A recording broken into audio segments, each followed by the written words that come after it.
بسم اللہ الرحمن الرحیم۔ سورۃ التحریم مدنیہ۔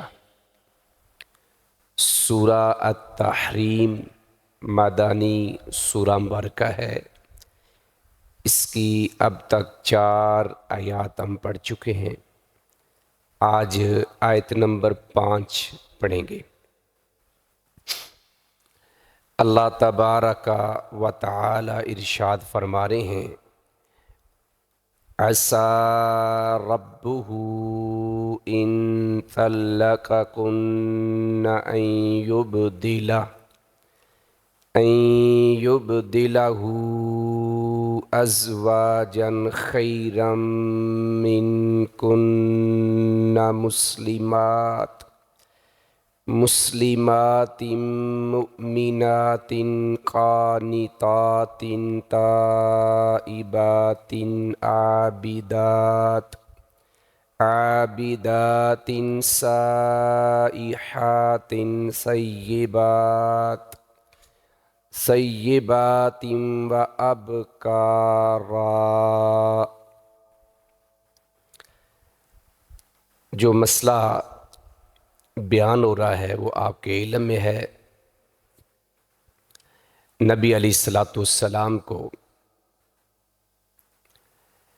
غلط گائیڈ کیا گیا، جس پر آپ نے شہد کو اور ابراہیم یعنی ماریہ قبطیہ کو اپنے لیے حرام کر لیا، اور یہ بات آپ نے اپنی بیوی حضرت حفصہ رضی اللہ عنہ کو بتا دی۔ تو ایک تو اللہ نے ان حلال چیزوں کو حرام کرنے کی وجہ سے بتایا کہ ایسا ہرگز نہیں کرنا۔ دوسرا، وہ جو راز کی بات تھی اس کے اوپر اللہ رب العزت نے بات کی، اور نبی کریم صلی اللہ علیہ وآلہ وسلم نے اپنی اس زوجہ کو بتایا، جس پر اس کا سوال تھا کہ آپ کو یہ خبر کس نے دی؟ تو آپ علیہ السلام نے فرمایا کہ مجھے العلیم اور الخبیر جو ہے یعنی اللہ، اس نے مجھے خبر دی ہے۔ پھر اللہ رب العزت نے جو آیت نمبر 4 کا ہم نے پڑھی تھی، اس میں اللہ تبارک و تعالی نے واضح طور پہ کہا کہ تم دونوں اللہ سے توبہ کر لو، یعنی حضرت حفصہ رضی اللہ عنہ سے اور حضرت عائشہ رضی اللہ عنہا سے، اور ساتھ یہ بھی کہا کیونکہ تمہارے دل جو ہیں ایک اچھائی سے، ایک نیک کام سے، ایک جائز کام سے پیچھے ہٹے ہیں اور دوسری طرف گئے ہیں، اور یہ بھی کہا کہ اگر تم دونوں میرے پیغمبر کے خلاف اسی طرح باتیں بناتی رہو گی تو پھر یاد رکھنا کہ اللہ اس کا مددگار ہے، اور جبریل علیہ السلام مددگار ہیں، اور صالح المؤمنین اور تمام ملائکہ کیا ہیں؟ رسول اللہ علیہ وسلم کے مددگار ہیں۔ اب ایک اور بات اللہ نے کی کہ اگر تم توبہ نہ کرو تو پھر کیا ہے؟ فرمایا عسیٰ قریب ہے، ربہ اس کا رب یعنی رسول اللہ صلی اللہ علیہ وآلہ وسلم کا رب، قریب ہے اس کا رب، یا اس کا رب قریب ہے۔ کیا قریب ہے؟ ان اگر طلقکن، وہ تمہیں طلاق دے دیں۔ کون؟ رسول اللہ صلی اللہ علیہ وآلہ وسلم۔ اب پیچھے بات 2 ازواج کی ہو رہی تھی، تثنیہ کا صیغہ استعمال ہوا ہے، ان تتوبا 2 کی بات ہوئی ہے، تم دونوں توبہ کرو۔ جب طلاق کی بات آئی ہے تو جمع کا صیغہ استعمال ہوا ہے۔ اس کی وجہ کیا ہے؟ اس کی وجہ یہ ہے کہ جیسے سورۃ الاحزاب کو آپ پڑھیں آیت نمبر 28 سے لے کر تو 34 نمبر تک نبی الاسلام کے ازواج کے متعلق کچھ باتیں ہوئی ہیں۔ تو وہاں تھوڑی سی اور وضاحت ہے. ایک تو یہ واقعہ تھا، اور ایک یہ تھا کہ دیگر خواتین کو دیکھ کر نبی علیہ الصلوۃ والسلام کی ازواج نے مل کر یہ فیصلہ کیا کہ جس طرح باقی خواتین ان کے گھر کے حالات مالی اعتبار سے، کھانے پینے کے اعتبار سے بہت بہتر ہو گئے ہیں، تو اب مال غنیمت بھی آ رہا ہے، مال فے بھی آ رہا ہے، سارے معاملات ہیں، تو ہمارے گھر کے بھی حالات بہتر ہونے چاہیے. تو یہ تو اکثر ہمارے گھروں میں آپ دیکھتے ہیں کہ ساتھ والی ہمسائی کے حالات بہتر ہوئے ہیں تو وہ بھی کہتے ہیں بھی تسی بھی کچھ کرو نا، اسی ساری زندگی انجی کاٹ چھڑنی ہے. تو یہی وہ بات جو ہے وہ نبی الاسلام کے ازواج نے کر دی، اور اس کے اوپر وہ بھی چیز ساتھ تھی اور کچھ یہ باتیں ساتھ مل گئیں، تو اللہ نے تمام کی بات کر دی، تمام ازواج کی. جو ایک وقت میں 9 بیویاں آپ کے نکاح میں تھیں، اللہ نے کہا کہ اگر اللہ تعالیٰ جو ہے وہ اگر میرے پیغمبر اسلام تمہیں طلاق دے دیں تو پھر اس کا نتیجہ کیا ہوگا، آگے پھر اس کی بات ہوئی ہے. اب اس کو بھی تھوڑا سا میں واضح کر دیتا ہوں، اس واقعے کو بھی. حضرت عمر رضی اللہ عنہ فرماتے ہیں، یہ صحیح بخاری کی روایت ہے، حضرت عبداللہ بن عباس رضی اللہ عنہ سے مروی ہے کہ حضرت عمر رضی اللہ عنہ کہیں باہر سے آئے تو ان کو پتہ چلا کہ رسول کریم صلی اللہ علیہ وآلہ وسلم نے اپنی ازواج کو طلاق دے دی ہے. حالانکہ طلاق دی نہیں تھی، طلاق آپ نے حضرت حفصہ رضی اللہ عنہ کو دی اور بعد میں رجوع ہوا. تمام ازواج کو طلاق نہیں دی تھی، آپ نے ایلا کیا تھا. ایلا جو ہوتا ہے وہ اس کی مدت سورہ البقرہ میں 4 مہینے بیان ہوئی ہے، آپ نے 1 مہینے کا کیا. ایلا یہ ہوتا ہے کہ آپ قسم کھا لیتے ہیں کہ میں 1 ہفتہ 2 ہفتے 3 ہفتے 4 ہفتے میکسیمم 4 مہینے تک اپنی بیوی کے ساتھ ازدواجی تعلقات قائم نہیں کروں گا یا ان سے بات چیت نہیں کروں گا، کسی وجہ سے ہو سکتا. تو نبی الاسلام نے ایلا بھی کیا، لیکن صحابہ کے اندر یہ معروف ہو گیا کیونکہ آپ گھروں میں نہیں جا رہے تھے، بیویوں کے پاس نہیں جا رہے تھے، تو مشہور یہ ہو گیا کہ آپ نے طلاق دے دی ہے. تو حضرت عمر رضی اللہ عنہ فرماتے ہیں کہ میں نے فوراً فیصلہ کیا کہ میں رسول اللہ صلی اللہ علیہ وسلم کے پاس جاؤں گا. اس سے پہلے میں نے کوشش کی کہ میں حضرت عائشہ رضی اللہ عنہ سے ملوں، پھر حضرت حفصہ رضی اللہ عنہ سے، اور پھر میں نے رسول اللہ صلی اللہ علیہ وسلم سے ملاقات کا فیصلہ کیا. مسجد میں پہنچا اور میں کیا دیکھتا ہوں کہ صحابہ کرام کو ادھر بیٹھا ہے اور باتیں ہو رہی ہیں کہ نبی اسلام نے اپنی بیویوں کو طلاق دے دی ہے. بہرحال میں گیا اور میں نے آپ کے خادم سے، جن کا نام تھا رباح، جن کے بیٹے پھر حضرت عبداللہ بن عباس کے شاگرد بھی ہیں اور غلام بھی ہیں، عطا بن رباح. تو یہ رباح جو نبی الاسلام کا غلام تھا رضی اللہ عنہ مسلمان ہو گئے. تو ان کو میں نے کہا کہ میں ملاقات چاہتا ہوں. مجھے بہرحال اجازت ملی اور رسول اللہ صلی اللہ علیہ وسلم سے ملاقات کی. جب ملاقات کی اجازت ملی تو میں آپ کے پاس گیا. اب دیکھیں ذرا نبی علیہ الصلوۃ والسلام کا جو مقام اور مرتبہ صحابہ کی نظر میں تھا کہ ان کی حقیقی بیٹی نبی علیہ السلام کے نکاح میں ہے، بجائے اس کے کہ جا کے وہ کہتے کہ نہیں آپ ایسا نہ کریں ایسا نہ کریں. اصل دیکھا کہ نبی علیہ السلام پریشانی میں ہیں، تکلیف میں ہیں، اس وجہ سے کہ میری ازواج نے میرے سے مطالبہ کر دیا ہے. حضرت عمر رضی اللہ عنہ کہتے ہیں میں نے کہا کہ آپ پریشان نہ ہوں، آپ ان کو چھوڑ دیں. آپ اندازہ کریں اس وقت ابھی یہ آیات نہیں نازل ہوئی، یہ واقعہ پہلے کا آیات بعد میں نازل ہوئی ہے. طلاق والی آیات کہ آپ طلاق دے دیں یہ بعد میں نازل ہوئی ہے. حضرت عمر رضی اللہ عنہ کہتے ہیں کہ میں نے کہا کہ آپ اپنی بیویوں کو طلاق دے دیں، اللہ آپ کو ان سے بہتر بیویاں دے گا. بیچ میں اپنی بیٹی حضرت حفصہ بھی شامل ہے. اللہ آپ کو ان سے بہتر بیویاں دے گا. اور ساتھ ہی میں نے یہ کہا کہ آپ نے پریشان نہیں ہونا، آپ کا مددگار اللہ ہے اور حضرت جبریل علیہ الصلوۃ والسلام ہے. اور ساتھ یہ کہا کہ میں اور ابو بکر رضی اللہ عنہ آپ کے ساتھ ہیں اور مومنین یعنی تمام ایمان والے آپ کے ساتھ ہیں، جو کل والی آیت گزری تھی.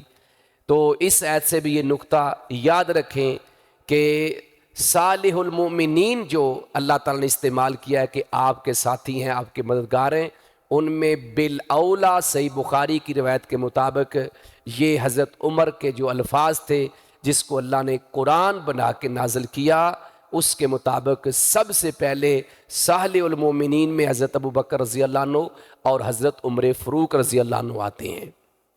تو بہرحال یہ وہ ساری ایک تفصیل تھی۔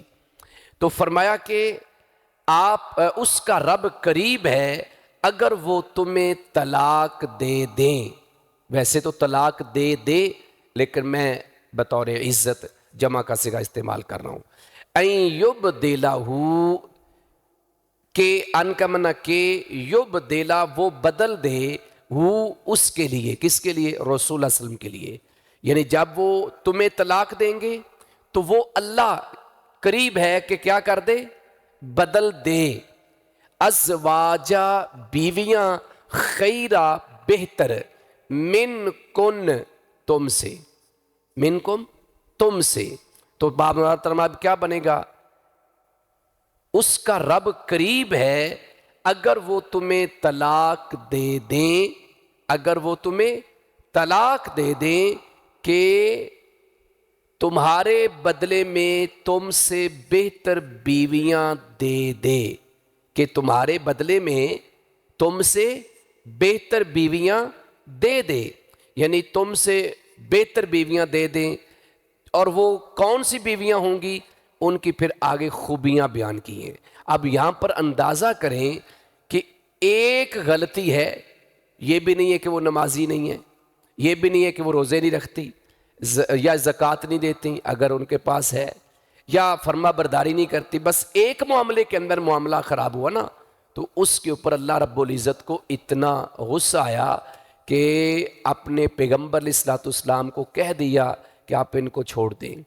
اور سورۃ الاحزاب میں پھر یہ اختیار بھی دیا گیا، اختیار بھی دیا گیا جو سورۃ الاحزاب کی آیات میں نے آپ کو بتائی ہیں، 28 نمبر سے لے کر 34 تک چلیں تو اس میں کیا تھا کہ آپ ان کو کہہ دیں تمہیں دنیا چاہیے، جتنی جتنی مانگنی مانگ لو، لیکن ساتھ طلاق بھی ملے گی، دنیا لے لو، اور اگر آخرت چاہتی ہو تو پھر جو چل رہا ہے سلسلہ گھر کا، مہینہ مہینہ چولہا نہیں جلتا تو پھر ایسے ہی چلے گا۔ اللہ اکبر۔ تو سب سے جو پہل کرنے والی خاتون تھی وہ پھر حضرت عائشہ رضی اللہ عنہا تھی۔ انہوں نے سب سے پہلے یہ اعلان کیا کہ مجھے دنیا نہیں چاہیے، آپ چاہیے، آخرت چاہیے، اور پھر ان کی دیکھا دیکھی۔ بلکہ اس کے اوپر بھی ایک بڑا کمال کا واقعہ ہے، وہ بھی حضرت عمر رضی اللہ عنہ کا۔ ان کو جب پتا چلا کہ یہ معاملہ ہوا ہے تو سیدھے اپنی بیٹی کے پاس گئے، سیدھے جو ہی پتا چلا۔ آج بھی تو باپ کرتا ہے نا وہی جو مسائل طلاق کے چل رہے ہیں، کہیں ماں کا کردار ہے کہیں باپ کا، کہ وہ بیٹی کا گھر نہیں بسنے دیتے۔ ان کو جا کے کہتے ہیں کہ خبردار اگر تم نے آئندہ کو ایسی بات کی تو تم حضرت عائشہ رضی اللہ عنہ کا مقابلہ کرتی ہو یا فلاں کا مقابلہ کرتی ہو؟ تمہیں کس نے اجازت دی ہے کہ تم نبی علیہ الصلوۃ والسلام کو یہ کہو کہ ہمیں خرچہ چاہیے؟ خبردار۔ یہ صحیح بخاری کے الفاظ ہے، سختی سے منع کیا، باقی جو کرتی ان کو کرنے دو، تم نے ایسا نہیں کرنا۔ تو گھر ایسے بستے ہیں۔ بہرحال پھر کسی بیوی نے بھی دوبارہ یہ مطالبہ ساری زندگی نہیں کیا، اور نہ ہی یہ ہے کہ نبی علیہ السلام کو اللہ نے اختیار دیا اور آپ نے کسی کو اس وجہ سے طلاق دی ہو، آپ نے طلاق بھی نہیں دی۔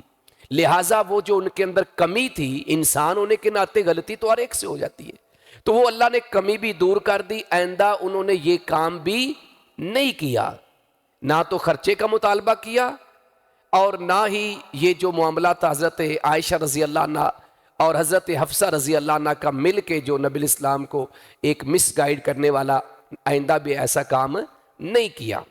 لیکن اللہ تبارک و تعالیٰ نے یہ کہہ دیا کہ وہ تمہیں بہتر بیویاں دے دیں گے، اور وہ بہتر کیا ہیں؟ فرمایا مسلمات، جو اسلام والیاں ہیں، مسلمات۔ اصل میں تو یہ مسلماتن تھا، تو یہ منسوب ہونے کی وجہ سے مسلماتن ہے۔ تو مسلماتن کیا مطلب ہے؟ جو اسلام والی ہیں، مسلمان ہیں، نمبر ایک۔ اور اس کے اوپر آپ جائیں تو پھر تفصیل بہت زیادہ ہے۔ مؤمنات، ایمان والیاں ہیں، مسلمات بھی ہیں، مومنات بھی ہیں۔ قانتات، فرما برداری کرنے والی ہیں۔ کیا کرنے والی ہیں؟ فرما برداری کرنے والی ہیں، اطاعت گزار ہے، اطاعت کرنے والی ہیں۔ جو اطاعت کرنے والی ہیں، یعنی بالکل 19-20 بھی رسول کریم صلی اللہ علیہ وآلہ وسلم کی اطاعت سے نہیں نکلیں گی۔ اور یہ جو معاملہ تھا یہ بیوی ہونے کی وجہ سے، اور بیوی ہونے کی وجہ سے کوئی نہ کوئی مسئلہ ہو ہی جاتا ہے۔ ایز اے مسلمان، ایز اے صحابیہ ایسا کچھ نہیں تھا کہ وہ پیغمبر کے وقت کے پیغمبر کی نافرمانی کر رہی تھی، ایسا کچھ نہیں تھا۔ تو فرمایا کہ جو فرما برداری یا جو اطاعت کرنے والی ہیں، تائبات، جو توبہ کرنے والی ہیں، چونکہ ان کو پہلے اللہ کہہ چکے ہیں کہ توبہ کر لو، اور یقیناً انہوں نے توبہ کر لی۔ کیا کر لی؟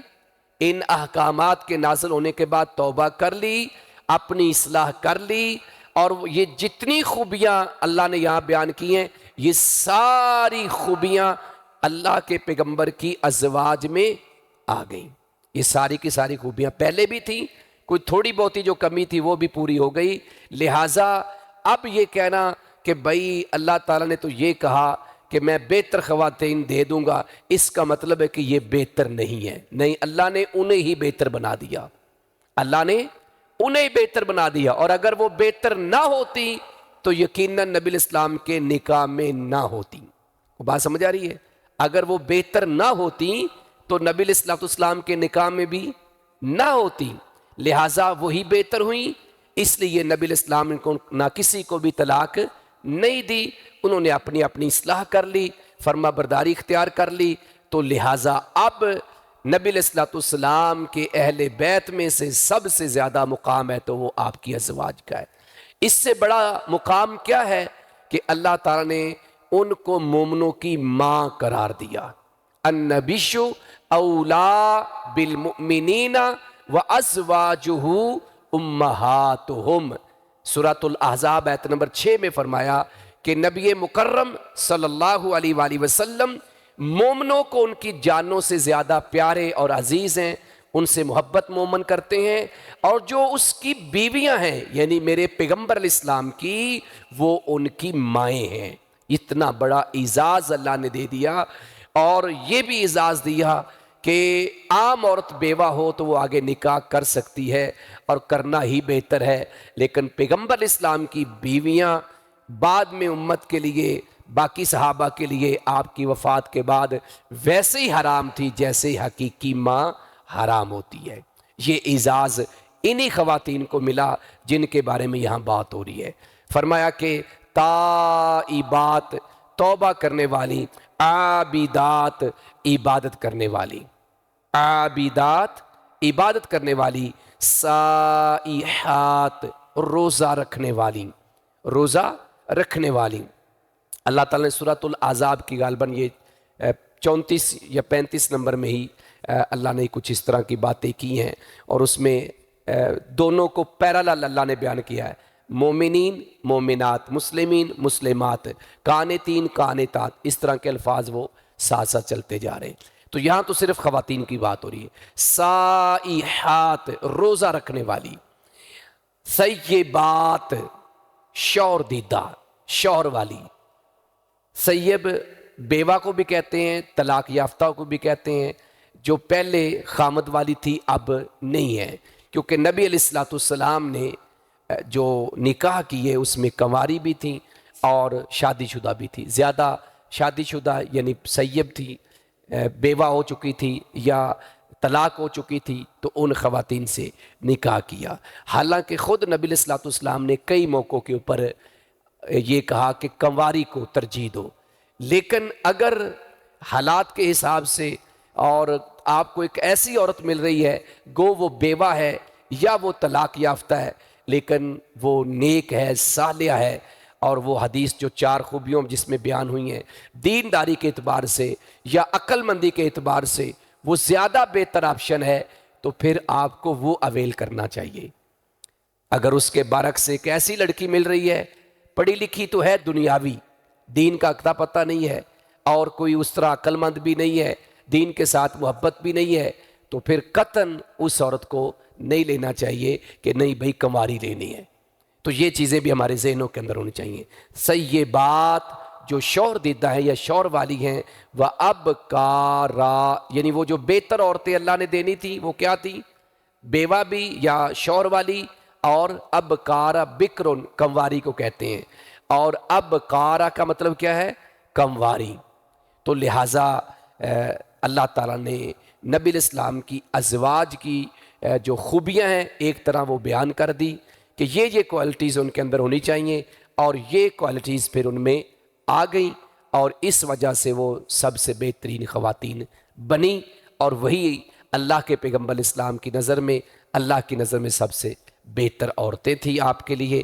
تو اس آیت کے اندر اللہ تبارک و تعالیٰ نے پیارے پیغمبر علیہ الصلوۃ والسلام کے لیے ایک اور اعزاز بخشا کہ بھئی آپ یہ معاملہ کر سکتے ہیں، آپ کو یہ اجازت ہے۔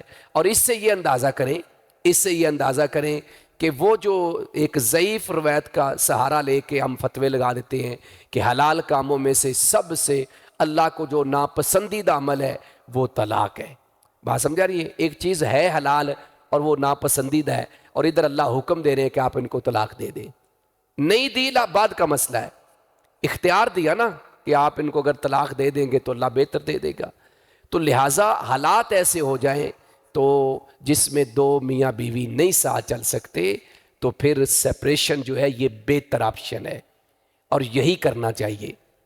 یہ نہیں ہے کہ ویسے معمولی باتوں کے اوپر سلسلہ نہیں چل رہا تو پھر سورہ طلاق جس طرح ہم ساری پڑھ چکے ہیں۔ اللہ سے دعا ہے کہ اللہ تبارک و تعالی مجھے آپ کو کتاب و سنت کی سمجھ نصیب فرمائے، اور کتاب و سنت کے مطابق عمل کی توفیق عطا فرمائے۔ وما علیہ الا البلاغ المبین۔